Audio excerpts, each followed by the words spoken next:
দারুণ স্বাদের পটল চিংড়ি খেতে চাইলে আজকের রেসিপিটি আপনার জন্য। প্রথমে আমি 250 গ্রাম চিংড়িকে নুন হলুদ দিয়ে একটু ম্যারিনেশন করে রাখছি। এখানে কিছু পটল, আলু এবং পেঁয়াজ কেটে রেখেছি। মশলার জন্য আদা, রসুন, টমেটো, কাঁচা লঙ্কাকে একসঙ্গে পেস্ট করে নেব। কড়াইতে সর্ষের তেল গরম করে তাতে আমি পটলগুলোকে ভেজে নিচ্ছি। পটলের স্বাদ আনার জন্য পরিমাণ মতো লবণ এবং হলুদ দিয়ে লাল লাল করে ভেজে তুলে নিচ্ছি। আলুর টুকরোগুলোতেও পরিমাণ মতো লবণ হলুদ দিয়ে তারপর লাল লাল করে ভেজে তুলে নিতে হবে। একইভাবে আমি চিংড়ি মাছগুলোকেও একটু ভেজে তুলে নেব।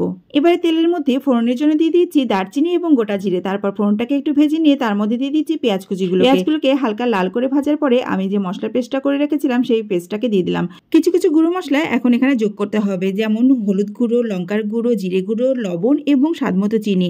সমস্ত মশলাটাকে এবারে আমি সুন্দরভাবে কষানোর পরে দিয়ে দিচ্ছি ভেজে রাখা আলু এবং পটলগুলো। আছে 3-4 মিনিট কষানোর পরে আমি দিয়ে দিচ্ছি ঝোলের জন্য জল। জলটা আমি খুব বেশি পরিমাণে দেবো না, অল্প পরিমাণে দিয়ে দিচ্ছি। তারপর ঝোলের জন্য দিয়ে দিচ্ছি স্বাদমতো লবণ। ঝোলটা খুব ভালোভাবে ফুটে ওঠার পরে আমি দিয়ে দিচ্ছি ভাজা চিংড়ি মাছগুলোকে। তারপরে উপর দিয়ে 4টে চেরা কাঁচা লঙ্কা ছড়িয়ে এবার ঢাকা দিয়ে 5 মিনিট রান্না করে নেব। ঢাকনা খোলার পর দেখুন কত সুন্দর পটল চিংড়ি কিন্তু রেডি হয়ে গেছে। এবার উপর দিয়ে একটু গরম মশলার গুঁড়ো ছড়িয়ে দিলাম। এবারে গ্যাসের আঁচটাকে বন্ধ করে আমি 5 মিনিট ঢাকা দিয়ে তরকারিটাকে সেট হতে দেবো। তারপর গরম গরম ভাতের সঙ্গে গরম গরম পটল চিংড়ি পরিবেশন করব।